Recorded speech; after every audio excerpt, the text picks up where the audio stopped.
Check this.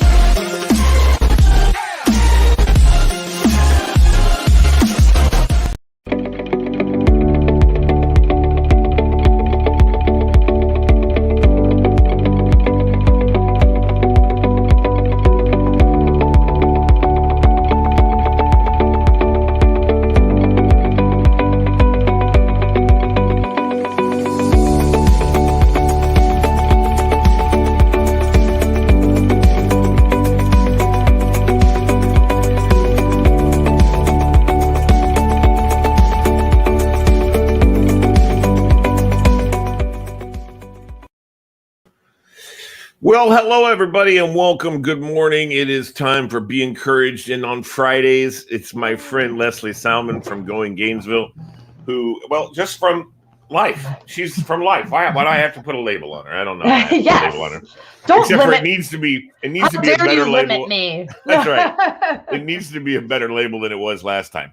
Yeah. Anyway, but a more realistic one. How are you today, my dear friend? I'm doing great. My new dear friend. You Yes. know, we've just recently got together, but I feel like you and I are so connected, you know, on so many different ways. And that's why it's so exciting to have you on and to be doing this. It's really neat. And you said how has your week been, by the way? We didn't get together last week because of all that snow and ice and nastiness and stuff. Yeah, and I had a friend in town visiting me. Yeah. He came up. My friend was crazy because he came up from West Palm Beach to come to that weather to visit me. Now that's true. That'll teach him. That'll teach him. Yeah, he said he was. To him, it's a break from the heat. He was happy. Smart aleck. Yeah. Sounds like a smart aleck to me. All right. So you have some wonderful elixir there that you're sipping on this morning. Yes. And that's right. So talk to me. You said we were just talking before we went on the air, and you said you had a special little story for me. So I want to hear. Okay, so we were just to give the audience a little background. We were just talking about creating your own reality.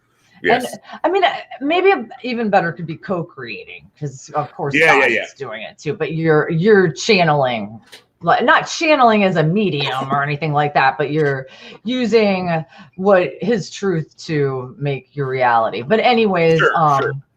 So here it's a funny story. So my friend comes to visit me from West Palm Beach, and hopefully he doesn't watch this because I don't want to share this story. But there's one little part of it. It's not bad, but anyway. So I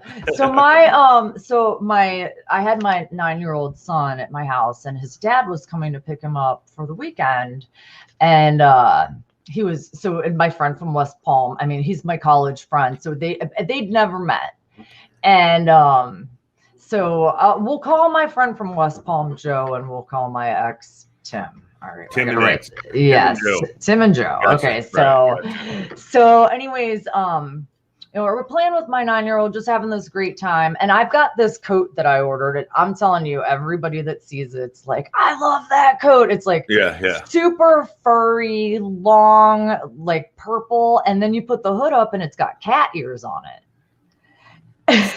Okay. I'm telling you, anywhere I wear it, I literally get stopped. People are like, that coat is freaking awesome because it's just like really obnoxious, but it's fun. Right. And so while we were hanging out playing, I said to my son, I go, what do you think, Ryan, what do you think would happen if I put my cat coat on and my fox slippers when Dad answered the door? And he goes, he's going to think you're stupid. I go, well, I think he's going to laugh. I think he's going to think I'm funny. And I go, let's see what happens. Yeah. And so I performed my experiment. And right before he comes to the door, I grab a clipboard in my hand, and he opens the door and he walks in and he looks at me standing there and he starts laughing. And I take my clipboard and I go, the human laughed. The human laughed, right? Just like so that he would realize I was just doing it to see what he did, to prove it to my son. Sure.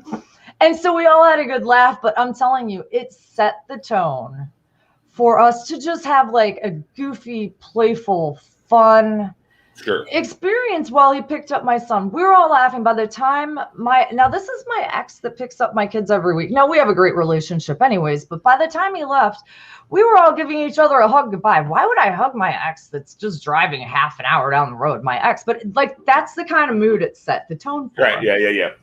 And as he was leaving, and none of this stuff was pre-planned. This is just like kind of how I interpreted. Yeah, and how I interpreted the situation afterwards. I turned to my friend Joe and I go, "Oh my gosh!" And this is after my ex left. I go, "Oh my gosh, thank you so much for creating that reality with me. That was awesome." Yeah. And he just stood there. And then later on, when I saw my ex, I go, "Thank you so much for taking part in my experiment." I go, "My friend Tim that was here visiting told me that he has tried everything to get along with his ex and nothing works. And I just proved to him that putting on a cat coat and fox slippers is a completely valid option that he has not tried yet." That's right. But it's like those are the little things in like everyday life situations that where you had no motive. My ego wasn't in that. That was strictly like, hey, let's just like be kids and have fun. And it just goes to show, even me, I didn't pre-plan that. I didn't really know what happened. I didn't think any of this through. I just thought it would be funny. Sure. And that really was what we did, though. We set the tone. We created our reality there. And we proved to someone that getting creative in your ways of solving problems, it changes it from solving a problem where one person wins and one person loses to being able to solve problems where both people won there. Everybody won. Yeah. It wasn't about, oh yeah, I'm doing this for me, or this is for this person or that person. No, it was just everybody walked out a winner. And it even showed me, because again, I didn't pre-plan like the whole lesson in it, but I thought enough about it afterwards to see it. Have you ever taken the Myers-Briggs? Personality, whatever it's called. I know I have before, but I think it would change a lot now. Oh yeah? Okay. Well, I've taken the DISC profile. Okay. I think that's similar. But I know I'm like, whichever one I am, I've always been, I think it's something around like the promoter or the persuader, or aren't those the categories? No. Maybe it's a different one. Right. With Myers-Briggs, there's letters. It's either introvert or extrovert. It's either intuitive or thinking, or sensing. Right. And then it's thinking or feeling. And then it's perceptive or judging. Oh, okay. Yeah. So so I've retaken. It's funny because I've retaken the. And so that's what I think you are. I'll have to take it. We'll test. Extroverted, intuitive, feeling, and perceptive. We'll have to. I'll have to take it and we'll test it. Yeah, that's what I am. I'm an ENFP. Oh, cool. So, yeah, I mean, and of course, there's volumes of explanation for each one of those letters, Well, and I think you can change as your life goes on, because I guarantee I used to really pride myself on being so logical. Like I thought people that acted with feelings were dumb. Now I'm like, well, and here's the thing with that ENFP, okay? Here's the thing, and I remember when we did it with our youth. I was the youth group leader in our youth group, and we decided that we were going to do that. And in fact, one of our youth pastor was a clinical psychologist, and he also was a mediator for the Myers-Briggs. In other words, he could give the Myers-Briggs. He knew how to interpret all the stuff and whatever. Trained in all that stuff. And so he handed it out before we came up there, and we turned them back into him before we came up there. And then he did everything so that when we got to our little retreat, he would have the explanation for each person and what they were and how they graded out and all that kind of stuff. And of course, so when we got up there, he knew everybody's personality traits that were, things. And the first thing he did was my good friend Mark, who is very much a, right. By the book. First thing he did was hand out an agenda to everybody, right? Everybody got an agenda. And then he started talking about something else, and we started talking about something else, and we got going with this and that, whatever. And then he said, oh, by the way, how many people here think that we've started? And we all did. We all raised our hand, except for Mark. Mark's sitting there like this. Why, Mark, do you not think we've started? Because the agenda says we open with prayer, and we haven't opened with prayer yet. So to Mark, nothing has happened yet because the agenda has not been followed.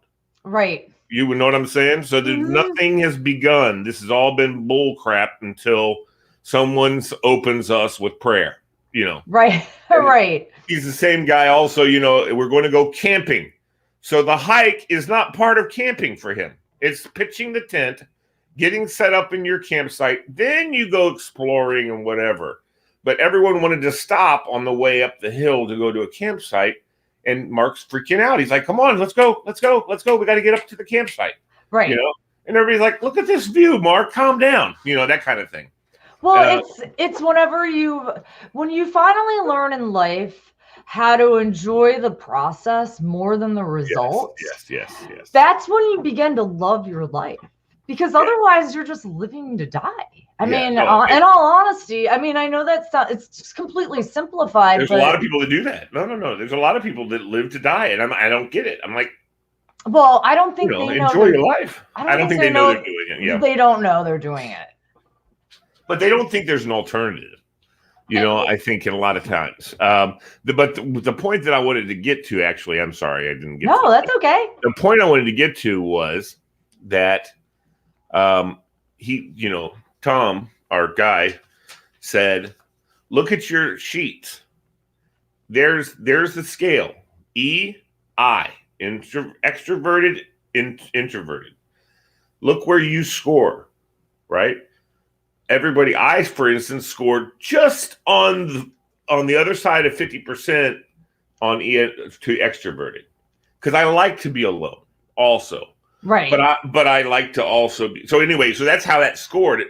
So and then so that's what he did before he explained that. He said to everybody, take a piece of paper, take a pen, use the hand you don't normally write with, and write your name.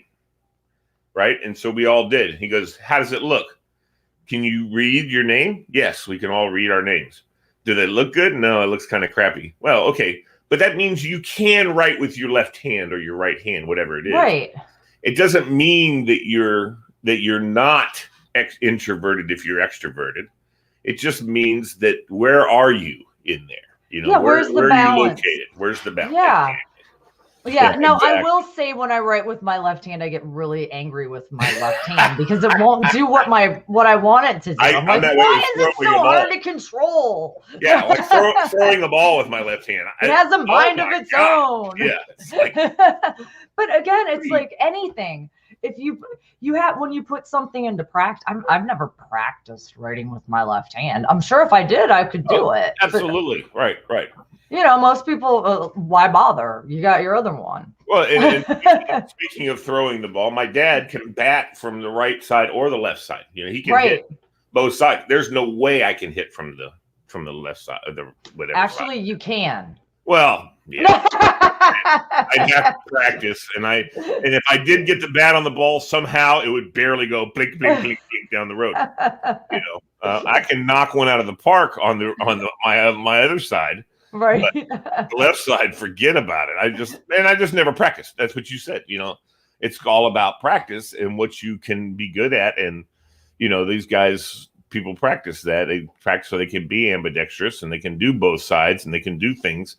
And some people, like, for instance, golfers like Phil Mickelson is left-handed, but he golfs on the right side. My kids do that. I have 2 kids that do that in sports. Yes. They're left-handed, but they play with their right hand. Of course, their dad's hoping that they play with their left hand because there's not as many. That's right. And I'm like, well, but I mean, I think it's kind of cool that there's to me, that's like almost like being able to have more integration in your brain to have that balance, to be able to do both of those things. Yeah, but I agree. But you're right. It's funny that your friend said that it didn't start until the schedule started. But the funny thing is like, I love rituals too. Yeah. I started going back to like my childhood and some things that I used to do. Here's something really weird that I used to do as a kid. I used to, on summer vacations, get up and I would plan my next day out in 5-minute increments. From the time I woke up until the time I went to bed. And I took great joy and accomplish. I would follow it to the T. Yeah. So I realized, as much as I'm like, I have my own companies because I don't want authority, and I don't want anybody telling me what to do. I like doing rituals and performing schedules if I make them. Yeah. So I've started doing that around some of the things that I want to incorporate as healthy habits into my life, like when I get up in the morning, to put me in a good mood and create my day, like I set the tone for my day in a mindset of gratitude and things like that. So I've done little things like I have my favorite tea. I have my diffuser with my rose scent coming out that I love, so I really enjoy doing things like that. It helps me keep on track. Lavender. Yeah. Yes. And violet. Okay. Violet is my other. Look, I'm wearing both colors. I'm wearing violet. Yeah, that's funny. That I love purple's my favorite color, but and you can tell that by the names, colors that I chose across the bottom. Our names are in. Hey, that color vibrates at the highest frequency. Amen, sister. That's right. People don't know that. That's exactly what's one of the reasons. That's why I like it. Yep. Yeah, absolutely. So what else is new? Well, not a lot. I mean, we have some people, David Ng, Daryl Van Koblen, a good friend of mine, and I think he's overseas, works for the State Department. Pat Malone and Nate Daniels are watching and saying hi. Yep. I forgot to change mine from the private chat to the regular comments. Oh, so hi, Tora, our little friend Tora. Yes, our little friend Tora. He says that you saw his comments there. So yes, he's the sweetest guy ever. He's a very nice young man. I love Tora. He just he can be a handful sometimes though, Tora. I know you're watching right now. He's a heart of gold. Absolutely. Oh, I love Tora. He knows I do. And David Ng is the same way. David Ng and Tora, that's how we got to know David, is through Tora. Oh, good. And then I got Jim Witt. You've got what? I know. Okay. Nothing. I got Billy Riley's watching also, and he's being a nut. Oh, is he messaging you? Yeah, he's messaging Billy, me. how dare you interrupt this quality material? He's telling me I don't know what I'm talking about with Phil Mickelson, so that's okay. Don't let him ruin our day. Maybe I don't know. Actually, maybe he hits left and he's right-handed. Maybe that's what it is, because whatever it was is when he learned to play golf with his dad had him mirror him. In other words, they sat in front of each other and he taught him all that stuff. So that's why whatever his dad was, he was the opposite. That's where I'm leaving it. Right there. All right. Billy, that's all I know. And I thought that whatever. I'm not. That's the best we're gonna do for right now. That's exactly. So your homework is you'll research that for next week. We'll make sure we have the correct information. I will take my Myers-Briggs test. Yes. And I will come back to you and. Well, he just texted me and said, "Say hi to Lesley." So hello. I will say hi to Lesley. Yeah. So one of the things that I wanted to talk about that I put on the thing for this is, one of the things, a lot of people say that they want to be happy all the time. Right. And that's an impossibility, because sadness comes, people die, people move away, friends just stop being your friend. I mean, there's lots of things that happen in our lives every day. You stub your toe. Okay. You're walking through the house. Bam, ow, I'm not happy when that happens. You know, you can't be happy all the time. But as a good wise friend of mine he said, all I'm concerned with, Lee, because he said that he corrected me on I just want to be happy. You can't be happy all the time. And I was like, what? And we got into this little discussion. Right. And he said, but you can be content. I think you can also be joyful. Well, no question about that. I think you can be joyful even in sadness. Yeah. I'm with you on 100%. That's why our station's named MoreJoy. But it's not more happy. Right. More joy. And I totally agree with you. I think you can have joy that is absolutely in your heart that can't be separated by anybody but yourself. You can only get rid of that joy. You are the only one that can make that joy stop. Right. In your heart. No one else can do it to you. No one can take it from you unless you let them. And always don't ever let anybody. Never let somebody take that. Joy from you. Absolutely. You worked hard for that. That's right. So you get that joy, and it doesn't matter if people say, what's wrong with that person? Oh, they got a lot of joy. Oh God, who wants that? Right. Now I have found that when you don't have it, you can think people are faking it. I think so. Yeah. Because I used to be that way. I'd be like, that guy's so annoying. He's always asking me if I had a great day. Yeah. Did you have a great day? You don't care. Right. But now I'm like, once I became more joyful, I was asking like, hey, did you have a great day? I'm like, wait a minute. That guy wasn't lying. Either that or you're fake. Well, you know what? Either I really have joy or I'm fake like that guy. No, because you can tell. You know Sure, you know when you are, because you're like life is lining up that way. But I think even and I never really understood how could you have joy and sorrow. It seems like two opposite things, but if you live your life in such a way where you truly made the most of every moment with people in your lives, even if somebody dies, you're gonna miss them, but you can look back and be like, I have no regrets because I told that person everything I felt about them. I never held back. I don't regret that I didn't appreciate them more. I didn't tell them what was on my heart. Like, you did those things. Like, you can find joy there. And then the other thing I've learned is never judge anything, including the moment. Because the present moment's perfect. And if you think something that's bad right now is bad, you'll never see the good in it that it could bring 5 years from now. Right. And so, I look back on so many things where back when they happened to me, I was like, oh my gosh, this is the worst thing in the world. And because I put my mind and myself in that mindset, it drew me towards the negativity, as opposed to just continuing on a joyful path and going, you know what, I don't like this now, but let's see what ends up happening. Because it might not be. It might be something that brings you to your greatest gift ever. Well, okay, so you've already mentioned this, and so I'll delve into, and you can just say pass if you want. Yeah. But you experienced divorce. Yeah. So when that was happening, I can't imagine you were happy about it, right? No, I was mad. Yeah. I was hurt, but I didn't want to admit I was hurt. Okay, but I'm just saying there wasn't. How do you have joy in that circumstance?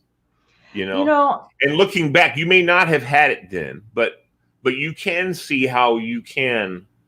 Can you see how you could have had joy in that moment? In that time?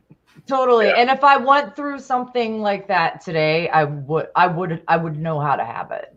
But I didn't know then. So I blamed everything on the other person. Right. And actually what I ended up doing was trying to punish that person, but in all actuality, I really punished myself really bad. Yeah. But then even out of that situation, has come good. Yeah. Where are you now? I mean, you're happier than you've been, and you're excited and you're joyful and all that stuff. And, everything along the path has brought you to where you are. So, even though you could have probably been in exactly the same place if you'd taken a different path, you didn't. You took that path, and that's the path you should celebrate. And it's gotten you where you are, and you're happy and you're joyful, and that's where you are. So. Yeah, so that's why you have no regrets, because again, every time I look at something, I go, the kingdom of heaven is in here. Yeah. And where's the kingdom of heaven found? It's found in the present moment. So the present moment's perfect. It's perfect means whole, complete, and doesn't mean it's perfect by our standards is different than what to perfect something actually means. Right. And the present moment's perfect. You can always rest assured that you don't have to change a thing. You never did anything wrong. If you take away a lesson, then that's why you were there. Right. And it brings a lot of peace. So let me ask you this though, also for those people out there who are struggling with relationships and stuff like that, from your perspective, having been through what some people would say the worst part of a relationship is, and now you have relationships with lots of other people and lots of people that you probably feeds your heart and feeds your soul. But for those people dealing with relationship right now, do you think though that had you had that joy that you have now and your partner had joy, I don't know if they had that, your partner has your ex has that joy now or not, but if you both had joy and experienced it and shared it with each other, that you would have gotten divorced? No, because I feel like I'm just curious. I mean, So I have a new theory in life. You may find it interesting. It's the Pina Colada theory. So you know that the Pina Colada song. Yes. If you like pina, okay. You know what the words actually are is that the guy is sick of his wife or whoever she is, and he's laying in bed. He's reading a personal ad that says, "If you like pina coladas," that's kind of the chorus. Right. Then, like the next verse, he talks about how he decides it might be kind of mean, but he's just sick of her, so he's going to take out his own personal ad, and he responds to that one, basically writes back and says, "Yes, I like pina coladas, getting caught in the rain." And then the next verse is he walks in and he recognizes that the person he responded to in the personal ad was his own lovely lady. Right. And rather than getting, like, I would have walked in and been like, "You're cheating on me?" Yeah. The same thing. I would have been mad. But they looked at each other and they both smiled and said, "I never knew that you like pina coladas." And that to me is at the heart of every relationship. Everybody wants the same thing. Yeah. But they don't know how to tell each other. Yeah. They let their egos get in the way. You don't want to say, "You're hurting me." Why? Right. Because that's weak. Why should I tell you hurt me? You should know when you're hurting me, you should know that. Exactly. And then you get pissed because they don't know that. And then you go yell at them about it. And then instead of listening to what you're saying, the words, they're seeing the emotions, they're seeing the body language, and all they see is personal attack. And rather than being able to get on the same level as you are to be compassionate about your suffering, now they're personally attacked, and they're not going to let that happen because their ego's in the way. And it's just two egos going like this one. Yeah. They wanted the same thing. Right. And I think most relationship at the end of the day, that's what you find.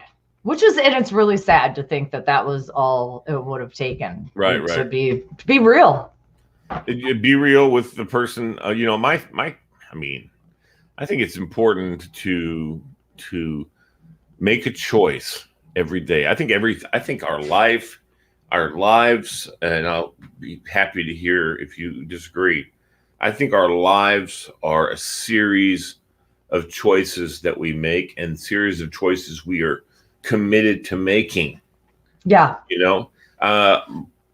My choice every day is to wake up and say, God, I lead, take me and lead me where you want me to go. And I make that choice myself. I have that free will to do that. and I want to make, and I've committed to making that choice. And of course, I don't wake up every morning and say, God, please take, but it's almost understood in our relationship, right? That's what I want him to do, even though I buck against it often. That's obviously human condition.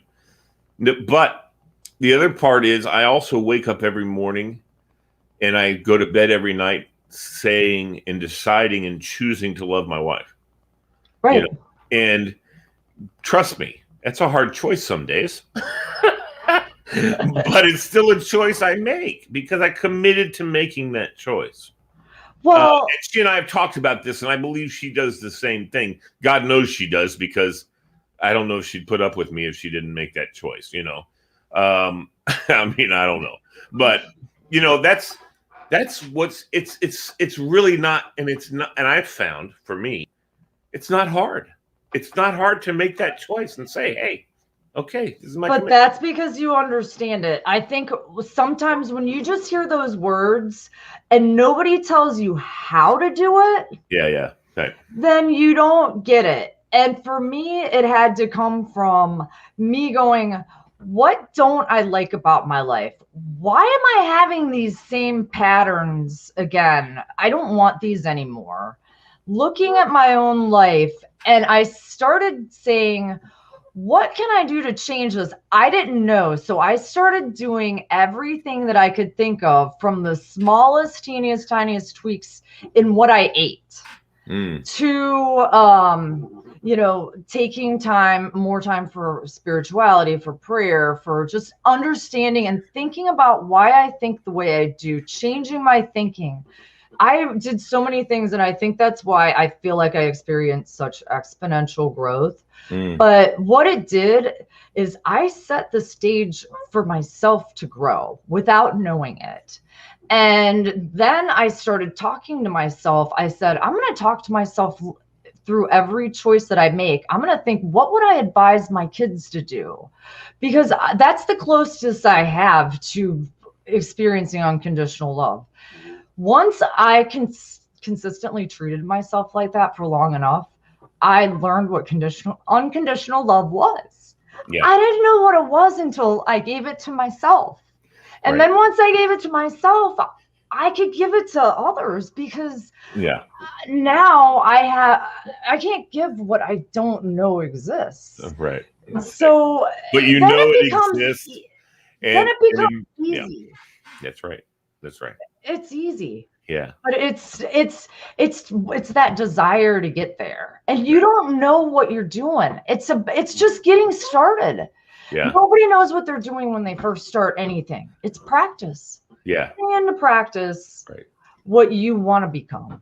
Let me tell you, I want to say something that I just recognized as you were saying all that.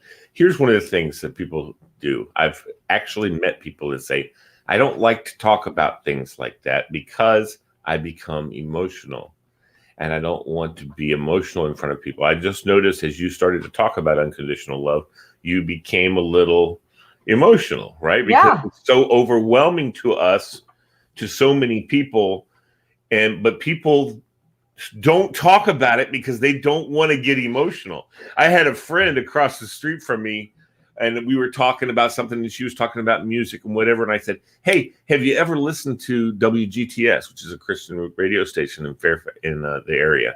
Right. And she said, oh, I can't listen to Christian music. And I know she's a churchgoer and, Christian. Right. I said, why? She goes, oh, because I cry. It makes me cry. I cry for joy and what?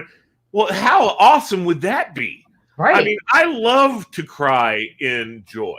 I love to feel washed, and just go, thank you, and feel that emotion. And I love that. And there's so many songs that I could tell you right now that if you played them, I'd be out of control. You know what I mean? And no one likes to be out of control. But I love, Lesley, the witnessing that with you, and seeing that you don't mind that. That's who you are. And that's beautiful. And it made me a little emotional too. But I have years of male ability to, Well, I'll tell you, I think it is a problem in our society that, on one hand, we're like, nobody out there cares. We're all numb to emotions. People are walking by people. They don't care. There's no compassion. I mean, so much of that is gone. And I really think the reason why is because when you're raising a generation of people and you're telling your own kids, don't cry, get up and move on. Right. You don't feel, you can't care. Yeah. I agree. When you shove your emotions down because they're bad or you don't like them, instead of embracing them, that's why God gave them to us. So that's right. Now when I get mad, I pay attention, and you know what anger means? It means there's an opportunity for compassion there. That's right. Because there's something in someone that, for whatever reason in their personal life, they're feeling bad, and it's not personal when they do something mean to me. There's something going on in their lives that they need help. I hate to say they need help in that sense, but no. They need love. Yeah, love. Right. They need joy. Yeah. We just talked about it. And love and joy are the same thing to me. And so to me, the three things together, God, love, and joy are one, And gratitude. I feel like we should sprinkle some gratitude in that. Well, of course. We have to definitely have gratitude for those three things. And if you think about it, I just thought about that. There's kind of a Trinity thing involved with joy, love, and God. And so maybe, but we'll have to examine that another day because we've already done our 10:30. Yeah, there's plenty of time. There's plenty of time for that. Yeah. But Lesley, hang on after we're over so we can talk after, and then we'll probably talk for a couple hours. No, but I just want to talk to you after we're done. But I wanted to, we had to wrap this thing up because we just have to do that. All right, I know. We could have this going on all the time. It's like, have you ever heard of Passion Music? They play 24 hours a day. They have a place where they play music, praise music, 24/7, and different people come on and play, but it's nonstop. They don't stop playing. That's awesome. Yes, it's on the internet. I don't know where it is. Sorry, I could send you there, but I don't know where it is. I'd have to find it. But they have praise music going 24/7, and they have a rotation of artists and musicians that come in and come up and play and just continue, and the other person goes off and does their life and goes to sleep or whatever, and then they come. Then when it's their turn back, they come up and do it. Fantastic idea. Yes. Kind of, and so I'll have to have where those come from so we can tell people where to go to do stuff like that. But anyway, all right, I'm talking too much. Thank you, everybody, for watching. Be encouraged. We hope you are encouraged. We hope you go into this weekend encouraged and filled with joy. Because go forth in love and truth. Amen. All right.